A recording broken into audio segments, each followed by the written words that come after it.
Here, and we'll get started. So first,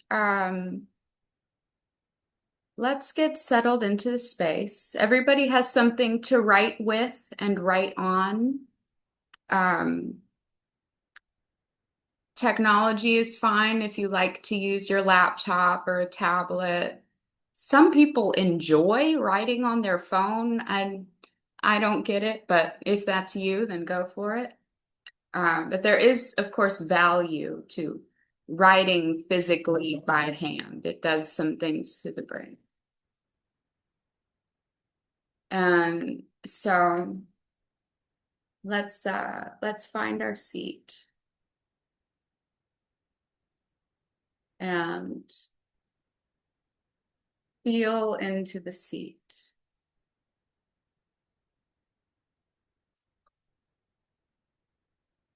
And as you feel into your own physical bottom, feel the seat pushing up and supporting you.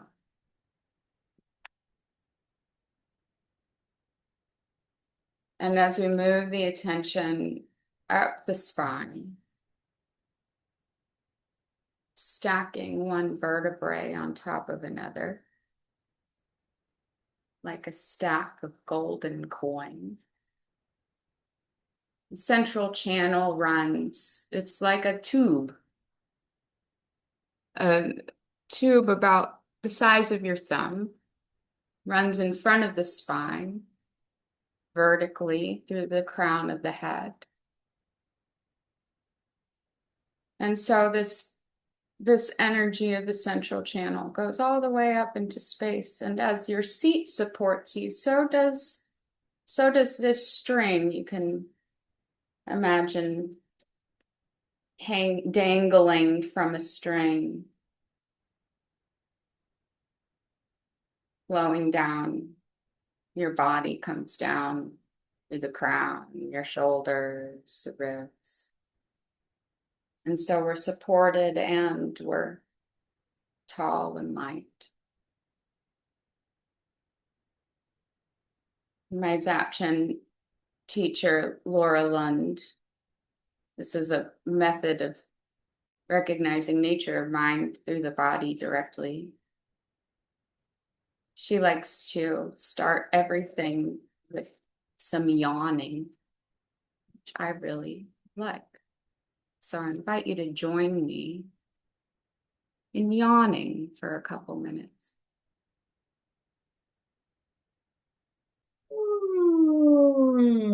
If you don't feel one coming on, just fake it. Your body will make it happen.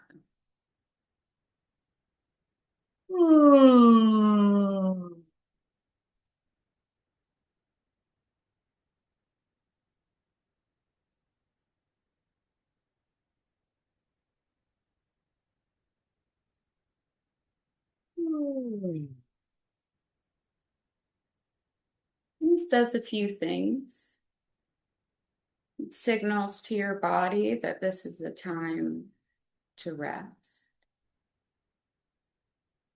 The airflow, the maximized airflow through your head is actually cooling your brain. Think of it like a fan in a computer, right?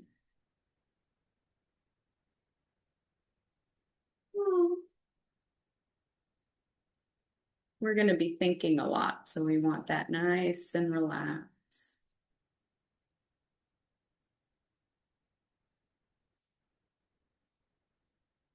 You might find yourself making some sounds.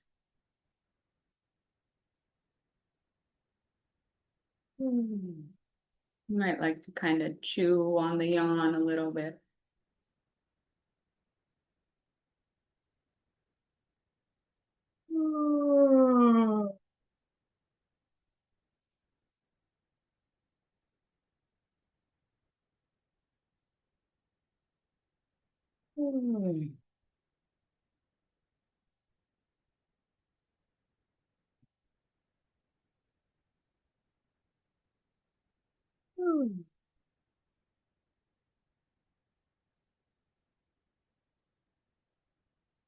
And settling in, finding some rest and ease in the body. This is not a totally body focused session, so I won't go. I'm not going to teach you a full yoga class,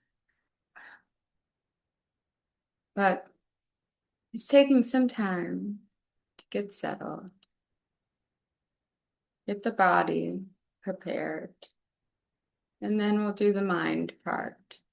And we'll take refuge. And so if you know the short Dzogchen refuge prayer, great. If not, great. You're going to hear it today. Sanje chudang gedong chapsu chiwo. I take refuge in the Buddha, the Dharma, the Sangha. Capital letters, big Buddha, big Dharma, big Sangha. Lama idam khandro la chapsu chiwo. I take refuge in the teacher, the physical teacher, the yidam, the archetype that I embody in my body. And the khandro or pawo, those close to us that aid our practice. Sa lung tigli la chapsu chiwo. These are the energy channels, the energy, prana, chi, spirit that moves through the body and through the universe. And tigli, the life drops, heart drops, where it all comes together. We can take refuge in that. Chuku lanku truku chapsu chiwo. Dharmakaya, Sambhogakaya, Nirmanakaya, take refuge. These don't translate well, but you can also think of this as the threefold nature of the universe: emptiness, insight, and then them coming together in a dance. Rangsam tongsel nyo la chapsu chiwo. I take refuge in the clear-lined nature of my own mind.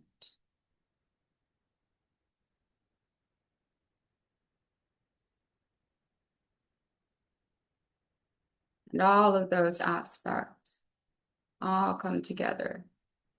And we can bring them together in the form of our root guru or something that something else that you may like to use, like Guru Rinpoche or Kuntu Sangpo, Kuntu Sangmo.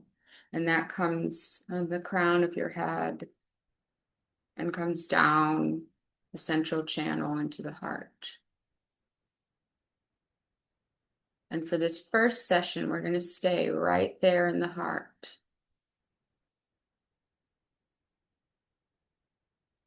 The first chapter, the first section of the first chapter, if you read, okay, real quick. Who is reading this text for the first time? Okay, cool. And then the rest of you have had some exposure to Words of My Perfect Teacher. Okay, excellent. So this first part is talking about how to receive a teaching, right? And it talks a lot about the mindset. And so when Tibetans, this is going to be a big part of this class, is moving this from the Tibetan framework, which this text is very, very fully Tibetan, and into our own culture and our own framework, right? So Tibetans, their mind is in their heart, which is, where we want to get. Westerners tend to live all up in the brain, right? We're super intellectual. got to understand everything, right? So we take refuge, we move down to the heart, we generate bodhicitta. And coming to a Dharma teaching, there's many methods listed in the book about how to do that. But the main one is your motivation, right? So let's take a minute to just contemplate why we're here. Because there's an infinite number of things that we could be doing at this very moment. I see the piles of dog hair I could be sweeping up. Right? All kinds of things that we could do. And we're here, right? So take a moment and think about what your motivation is. It could be any number of things. Why what is your connection with the text? What do you want out of it for your Dharma practice? What kinds of things in your own mind, in your own heart, do you want to explore while we're here? And examine that. And then let's take a look at this concept of the 8 worldly concerns. So these are happiness and suffering, positive emotion, pleasant emotions, unpleasant emotions, right? Fame and insignificance. People know you, they talk about you. Or people don't know you. They don't talk about you at all. The concerns of praise and blame. When people talk about you, they have good things to say. When people talk about you, they have bad things to say. Do people like me or not? The concerns of gain and loss. It could be material goods, money, collecting teachings. The funny one for Dharma practitioners. Stuff. Getting more stuff. Losing stuff. Right? And so these are things that the Dharma asks us to abandon. So when we look at our heart mind and generate motivation for receiving a Dharma teaching, right? Are those concerns in there?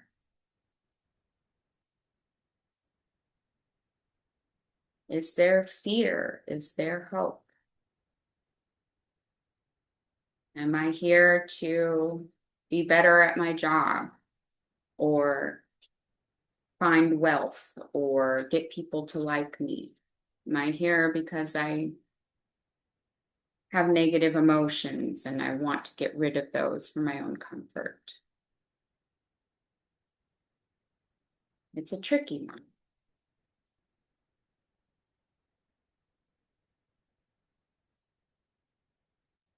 So there's probably a lot of memories, circumstances, emotions that may come up. What is my motivation really? And what am I wanting out of this? And so don't look for any answers, but I want you to swim in it. And we're going to start our first exercise, our first writing exercise. So this one, we're just going to call it I Remember. And so this is a free write. So what does that mean? Don't think about it. When you start writing, this is important. Put your pen to paper and just write. Don't worry about spelling. Don't worry about your penmanship. Don't worry about word choice. And we're going to start every, little paragraph or whatever, whenever you start a new thought, start, I remember, and let it flow out. Got it? It's simple, but I want things to just come. So we got somebody that just walked in. So, oh, where'd she go? Where'd she go? Tanya, yeah, so there's if you feel more comfortable typing, like if things come out easier typing, then go for it. But there's some neurological benefit to actually writing with your hand, but not everybody feels very comfortable handwriting. So it's up to you. I encourage writing physically, but if things flow more easily typing, please type.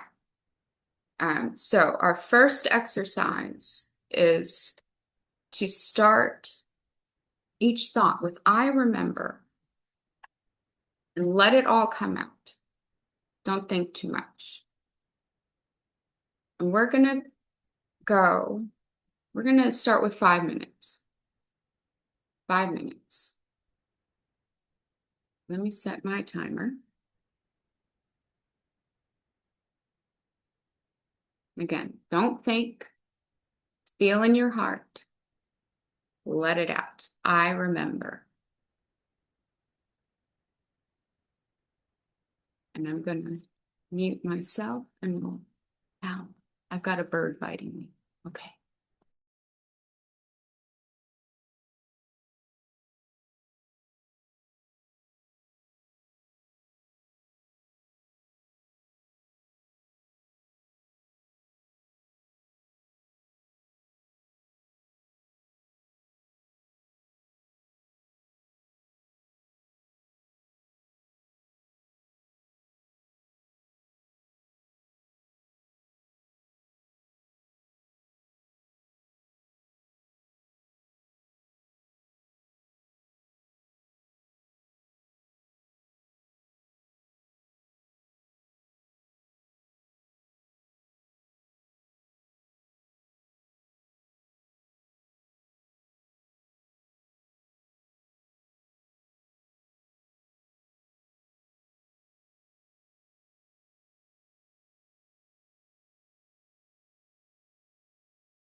Great.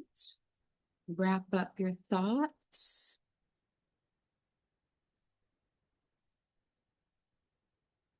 So, when we share in this class, we're writing from a really open, raw place. And so, when we share and we listen to people who have chosen to share, we want to be listening from that same very open place. This is not a place for critique. This is not a place of improvement, right? So as you share and as you listen, notice that some of us are writers and it's a strong or artists or creatives or and we have that tendency to say like, oh, that I wouldn't pick that word, right? Just notice it coming up. Recognize that that's coming from these places of the worldly concerns, right? There's no review, there's no grade. This is all for our own benefit, right? So, if you'd like to share what you wrote, this is the time to do it.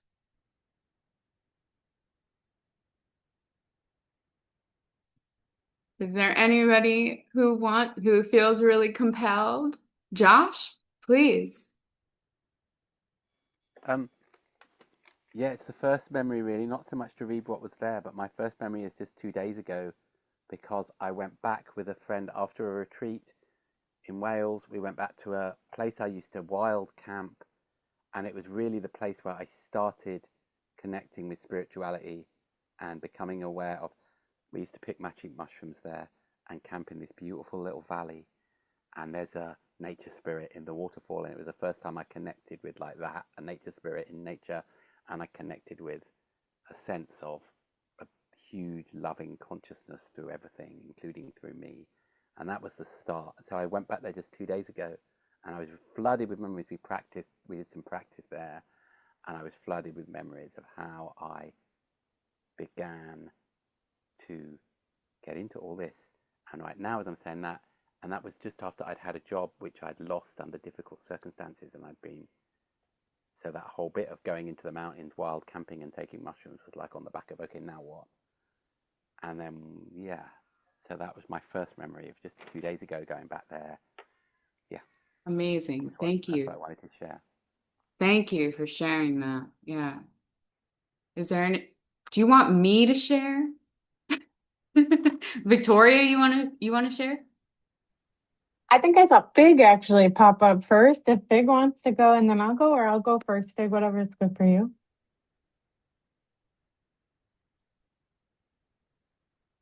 I'll go. I remember putting the pennies on the train tracks, but not deciding to put the pennies on the tracks. I remember when anybody would hug, Puddin would wriggle between their legs to be part of the action. I remember the grasses outside the hospital when my mother was dying. I remember the underside of the leaves of a tree whose name I don't remember, silvery green. I remember a pet rock I lost when I was 15. I remember opening a box of Jan's things to find that a family of mice had made a home in our grief. I remember my father used to shoot hard candies at the squirrels with a slingshot. I remember hearing about Joe Brainerd in the auditorium of the new school in 2000 and thinking, my hero. I remember my Papa Joe's high laugh and his skin the color of a cigar. Yeah. It's really beautiful. Thank you so much.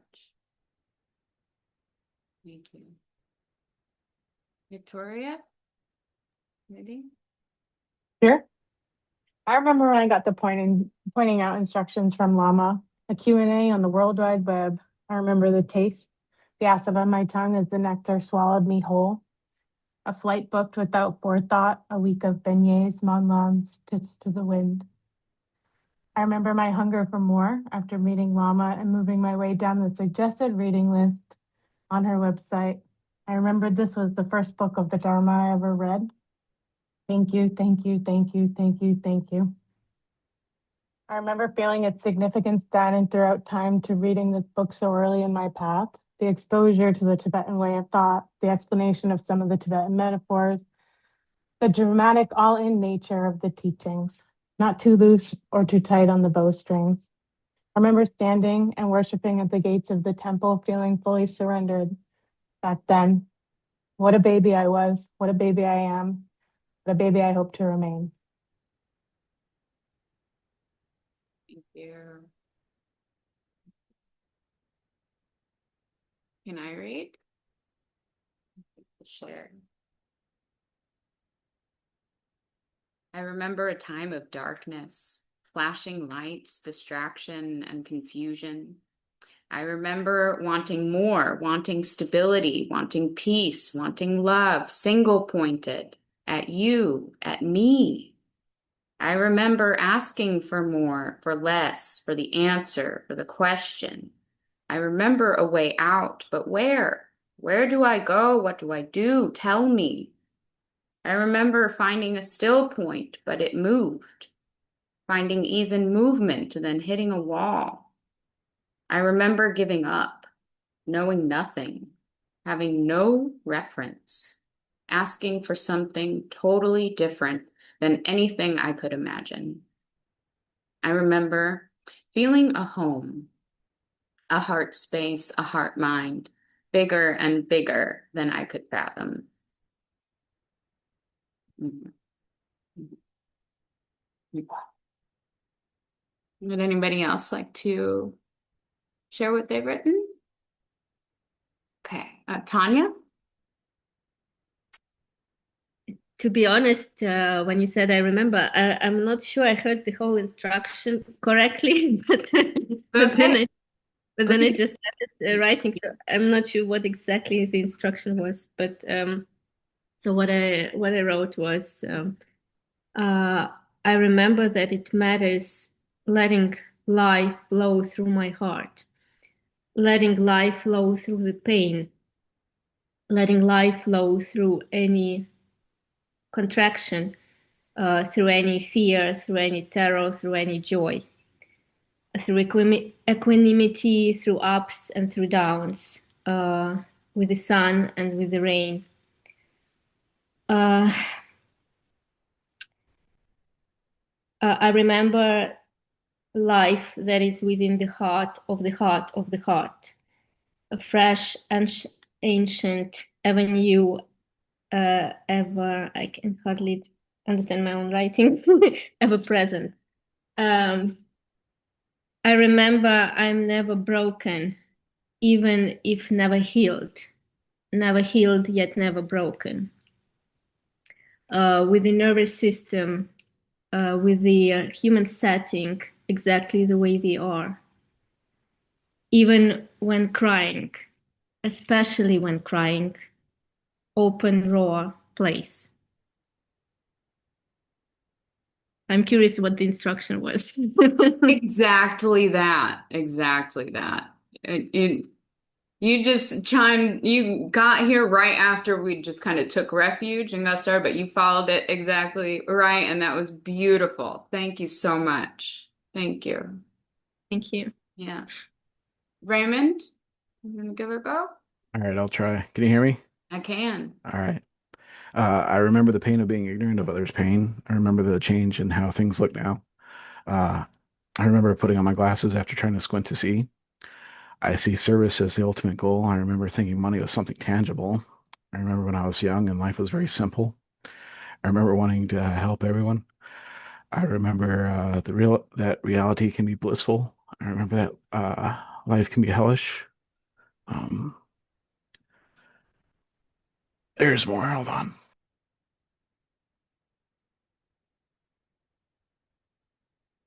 Yeah. Take it. I'll probably stop right there. Okay. Thank you. Yeah. This is this can be really emotional.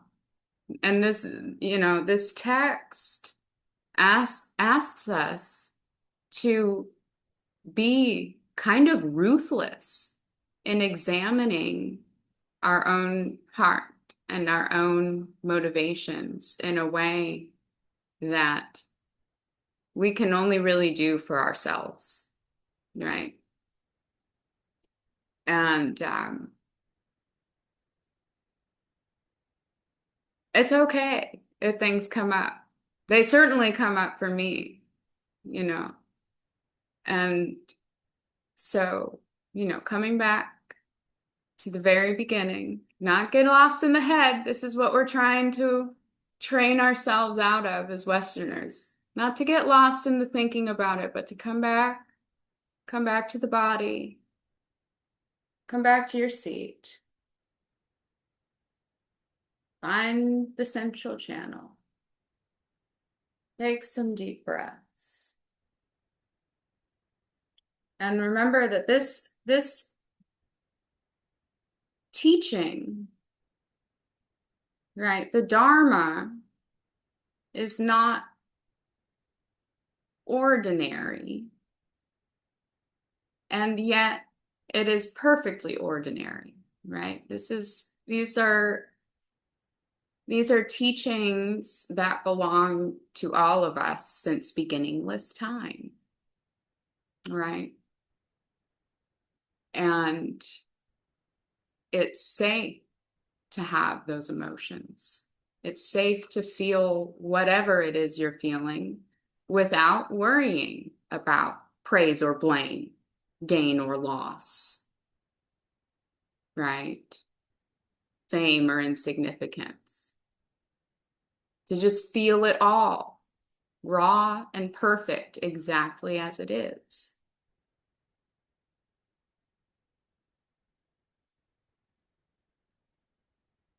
And so the next thing we're going to do is, in order for these teachings and these transformations to take place, we have to develop this mind state, heart mind state of openness and receiving.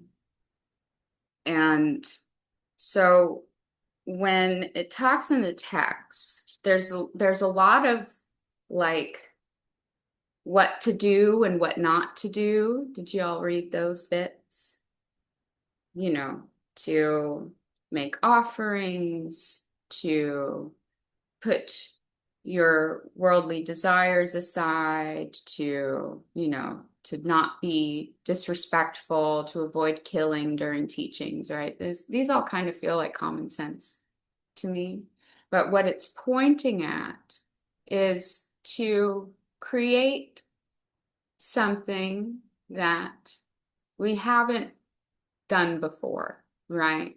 To put it all out and see the teacher, the teaching, the assembly, the time, and the place as something that is not ordinary, but not separate from our ordinary existence. So I'm going to do a short read from the book. So this is from page 9, if you like to read along. But this is where it's talking about basically the place of the teaching as a pure land. It says, do not consider the place where the Dharma is being taught, the teacher, the teachings, and so on as ordinary and impure. As you listen, keep the 5 perfections clearly in mind. The perfect place is the citadel of the absolute expanse, called Akanishta, the unexcelled. The perfect teacher is Samantabhadra, the Dharmakaya. The perfect assembly consists of the male and female bodhisattvas and deities of the mind lineage of the conquerors and of the symbol lineage of the Vidyadharas. And then it talks about the lotus light palace of the glorious copper-colored mountain the teacher being Padmasambhava of Udayana, the audience are the 8 Vidyadharas, the 25 disciples, and the Dakas and Dakinis. Or the Eastern Buddha field, manifest joy, the perfect teacher is Vajrasattva, the perfect Sambhogakaya, is teaching the assembly of the divinities of the Vajra family and male and female bodhisattvas. Or the Dharma is being taught in the Western Buddha field, the blissful, the perfect teacher, the Buddha Amitabha, and the assembly, the male and female bodhisattvas and deities of the Lotus family. The teaching is that of the great vehicle. This is the Mahayana. This is where we actualize, in putting words to something that doesn't have words, actualizing self-liberation in order to benefit all sentient beings. And the time is the ever-revolving wheel of eternity. And so bringing attention back to the heart.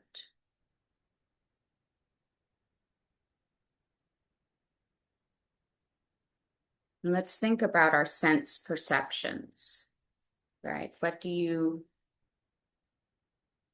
just start with the very ordinary in our immediate environment. Just kind of go through, what do you see in your visual field?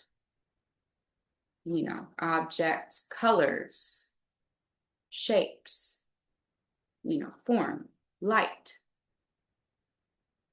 What can you hear?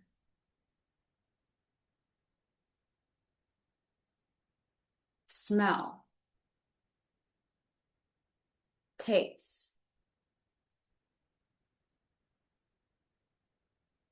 What are your sensations of touch and feeling, temperature, softness, roughness?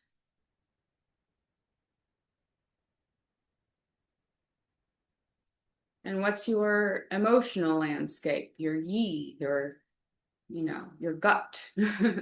What feelings are coming up? Right? And so what Patrul Rinpoche asks us to do is to see these same sense perceptions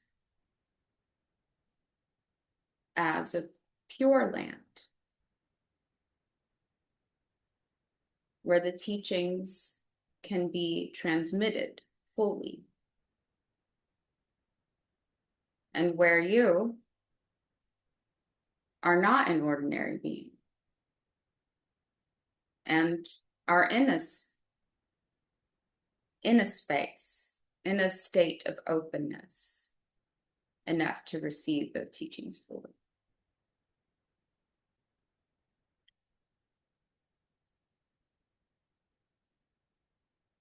So for our next free write, we're going to do just that. So imagine whether it's one of the Pure Lands that is traditionally taught in the text, if that resonates with you. If you have, you've been studying Dharma for a long time, you have very strong sense of, a Pure Land that you practice, that you enjoy, Or if it's something that doesn't exactly fit, what does it go to this state of openness and imagine before you the perfect teacher, and imagine around you the perfect environment, the perfect assembly supporting you around you. And the perfect teaching is coming out of your perfect teacher's mouth. And the perfect time is outside of time.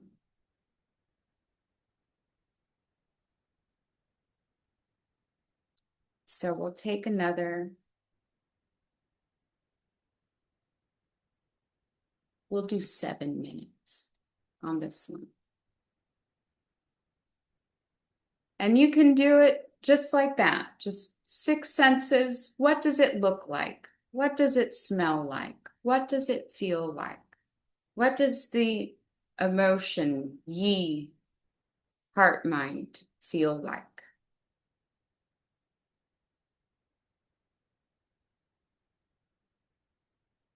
Ordinary and extraordinary all at once.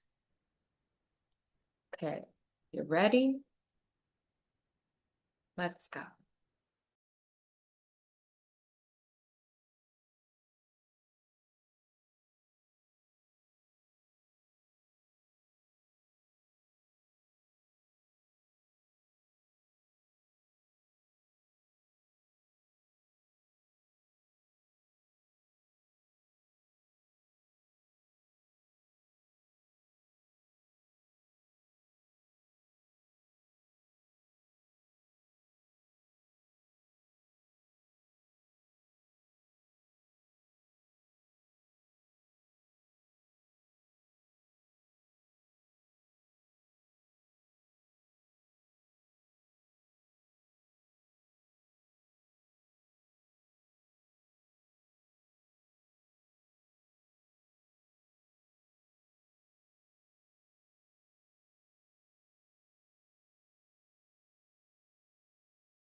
Okay, go ahead and finish your thought.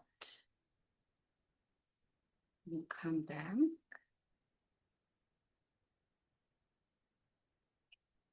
So, would anybody like to share their sensory description of a Pure Land? I'll share. I'm not scared. So, okay, I'll read it as I wrote it. Sight, beauty, gold, light, flowers, crystals, beings at home in their own skin. Touch, soft and firm, warm and silken, breeze and breath. Smell, incense, pungent and invigorating. Bodies that have eaten well and rested well and smell like earth. Sound, wisdom and bird song. A tone indescribable and undeniable. Words beyond language. My ears only accessories to the vibration my whole body feels. Taste. Remnants of coffee, sweetened with fresh breath. A natural and easy flavor. My own essence pooling and swirling in my mouth, at ease with the shifts and transformation of flavor. Yi. Open, open, open. Emotions arise and dissolve, shedding and freeing, naked and fully protected. Raymond? All right, I'll go again. I liked yours. Thank you. The copper-colored mountain is pleasantly warm, with great many hosts of beings gathered for teachings from Guru Rinpoche. The Sangha here is supportive in the Dharma beyond the usual trappings of human society or conventions. There is a directness with which all who come to the Copper Mountain gain strength in their certainty of the Dharma.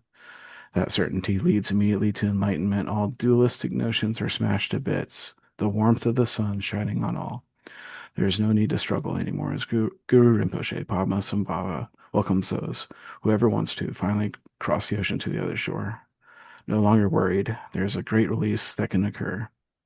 Dangers of the path which one falls into also lead directly to realization here. There is no way to escape without the notion of self dying here on the mountain. As the students defeat dualistic notions completely, the guru and the student become one and dissolve into emptiness, being complete. It wasn't super like focused on the senses, Oh, but that's great. That's great. That's great. Yeah. Excellent. Thank you so much. Copper Colored Mountain is a favorite of mine. Anybody? Oh, Tanya. Yeah. Go ahead. Okay. It came out a little funny. It's perfect. Let me open it because my phone is just a sec. Typed it. Just a second. Wait.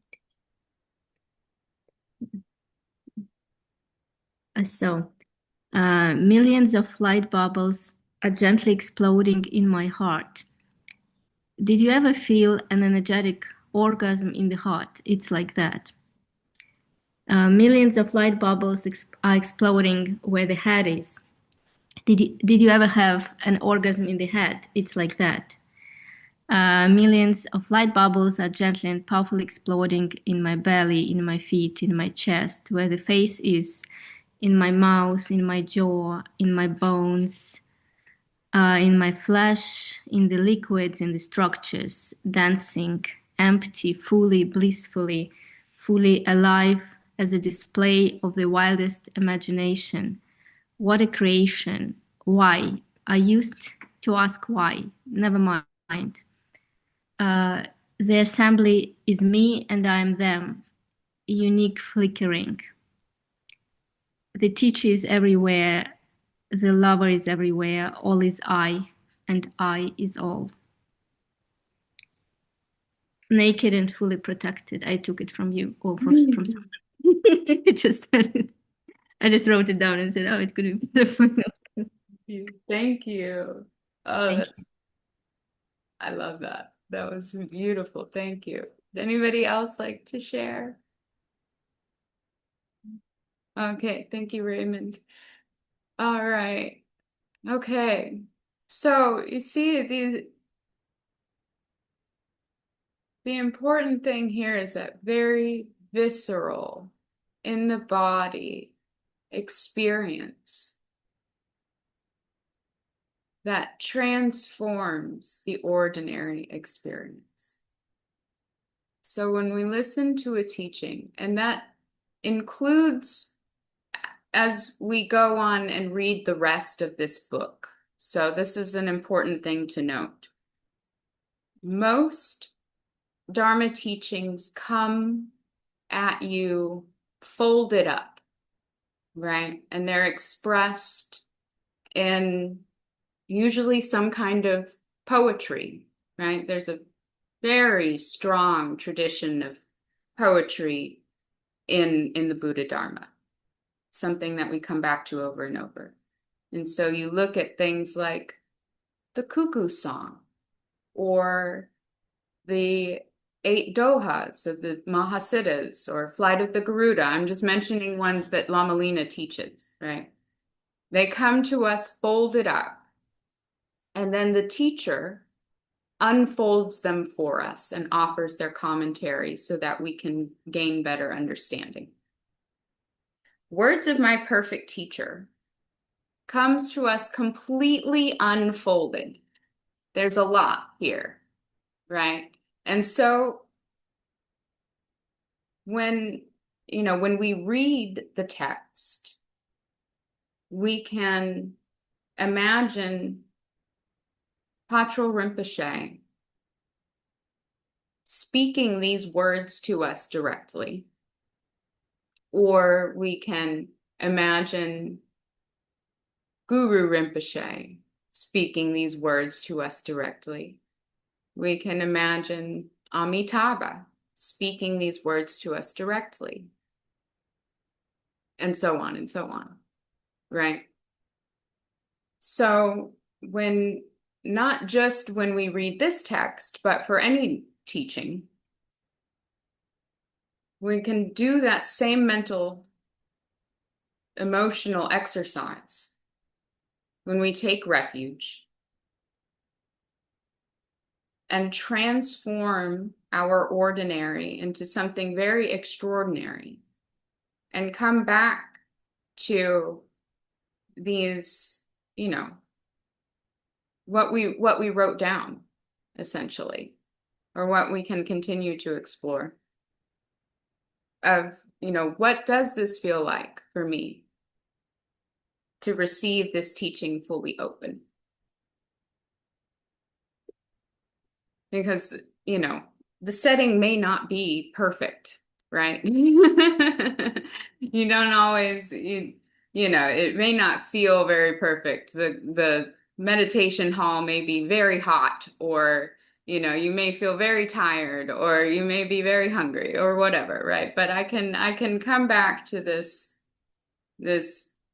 remembering in my body that this is not an ordinary place. This is not an ordinary time.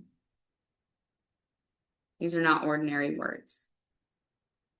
And so, again, so this is fully unfolded.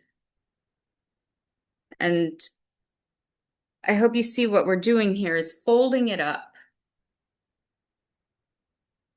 making our own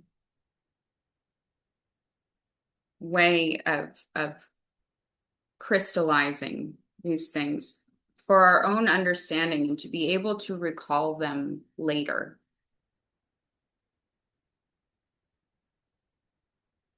So the next thing that we're going to do is we're actually going to write a poem.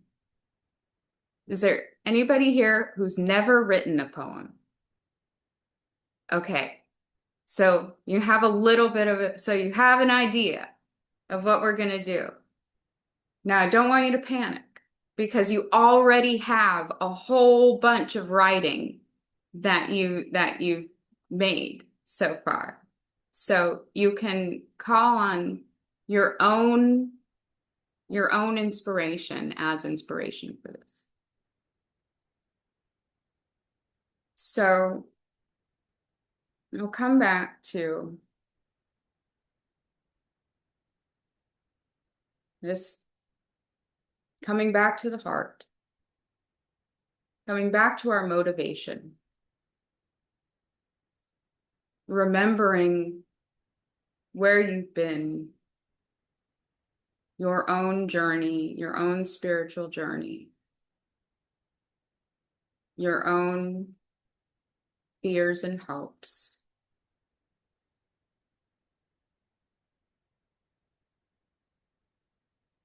And now that you've landed in this teaching, what that looks like, what that feels like, what that smells like.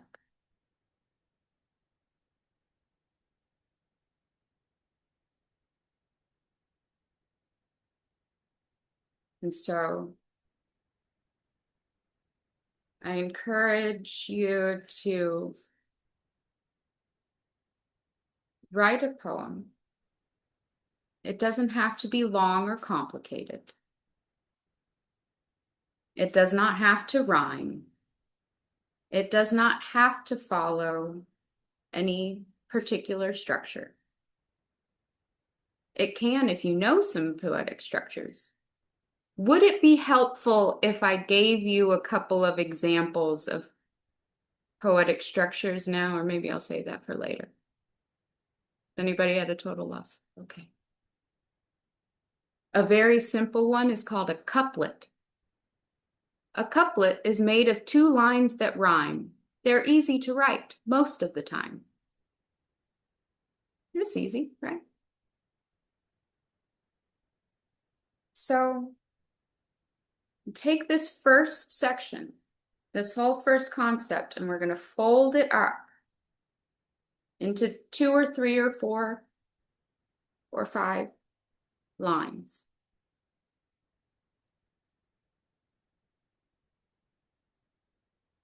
And we'll come back. We'll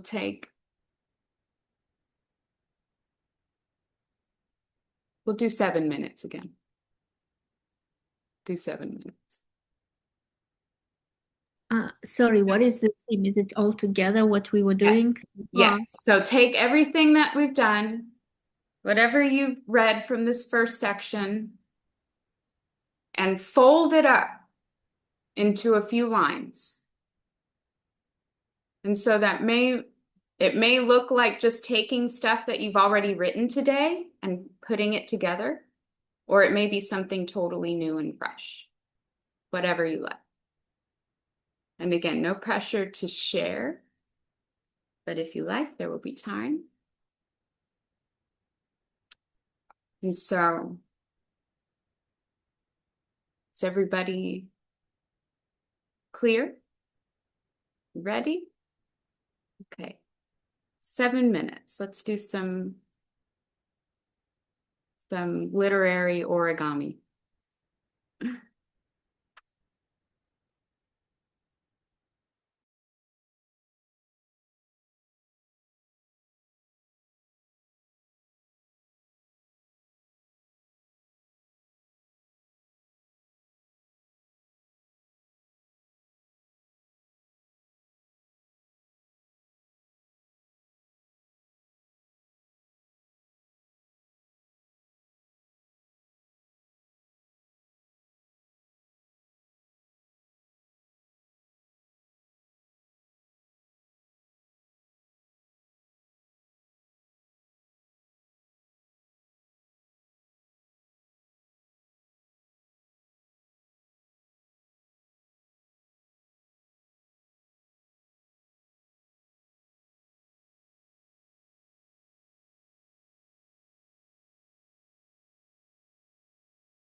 Okay, let's finish your thought.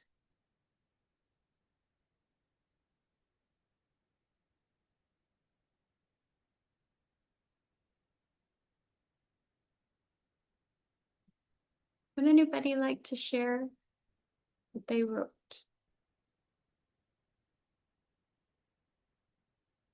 Anybody like for me to share what I wrote?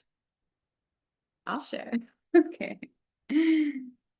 Swirling light and sound, I grasp and reach and run, and then I remember, relax, let go, leave be, allow it all as it is. It is perfect. You are perfect. No thing to do. You are in the lap of Vajrasattva. Thank you. Thank you. Makes me so happy that you all are here.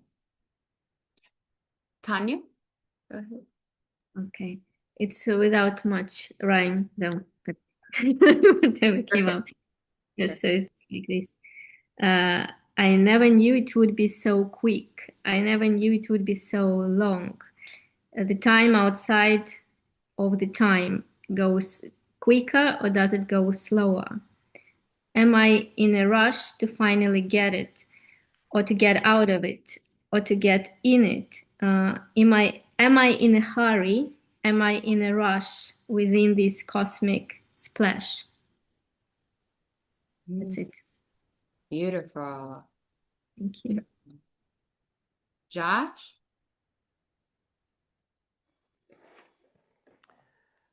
Nestled in the side of the mountain, 2 days ago and also 33 years, in the welcoming aura of the waterfall goddess, feeling the simple perfection of all of nature outside and in, a calling into the service of love. Beautiful. Thank you. Thank you. So, moving forward, I don't know if you guys saw in the email, but we have a Google Drive. And the Google Drive has the PDFs of the text, so you don't have to hunt. And then what I'm doing is putting a document in each week's folder. And so that document is for all of us.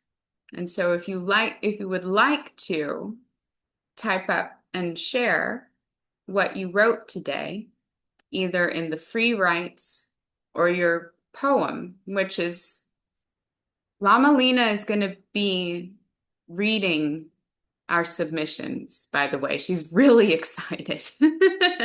So if you'd like to share what you've written, that's going to be a place um, where we can put it all together.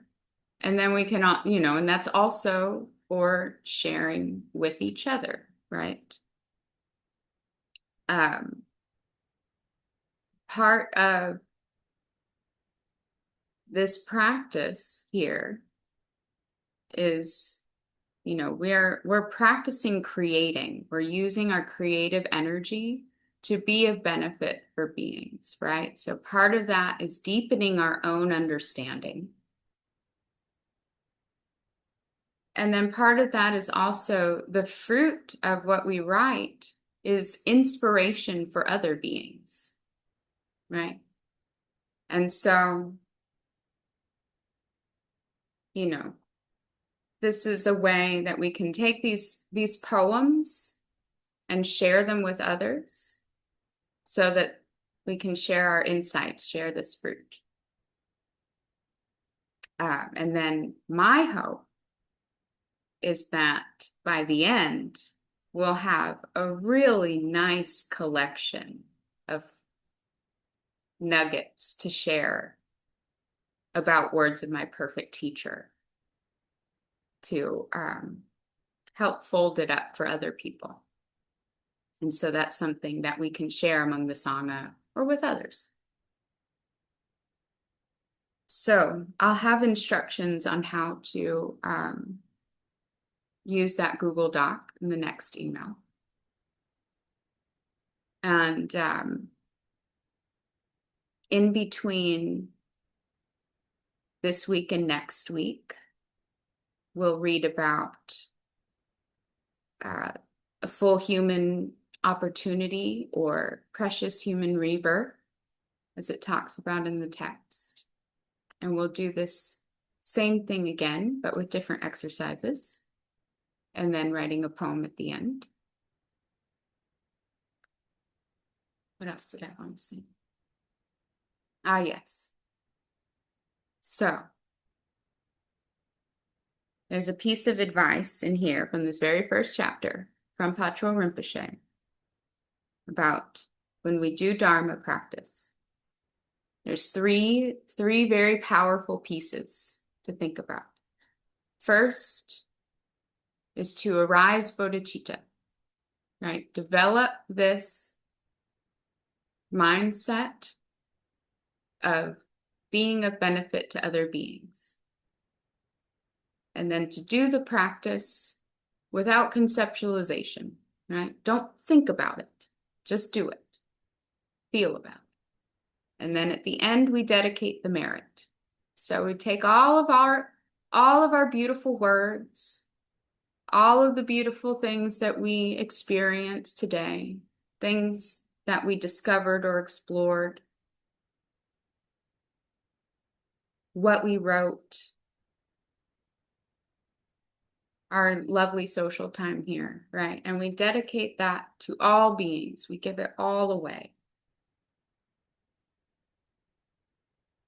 And this comes up over and over and over again.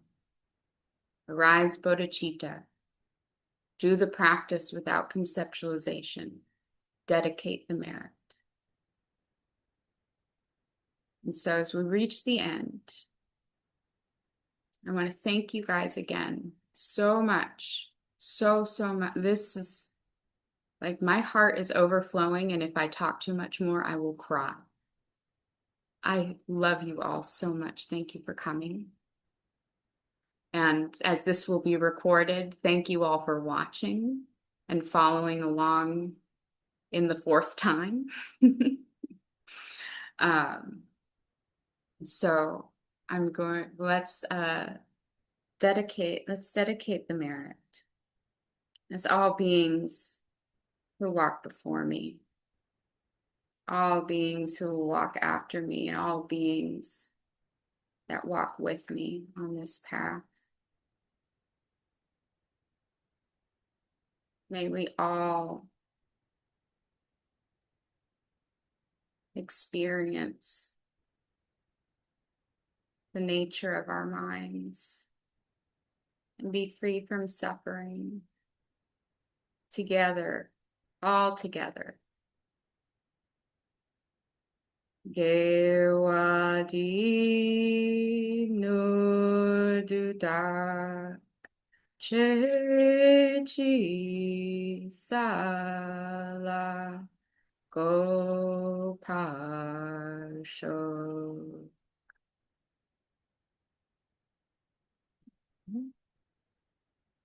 Just want to stop recording. There it is.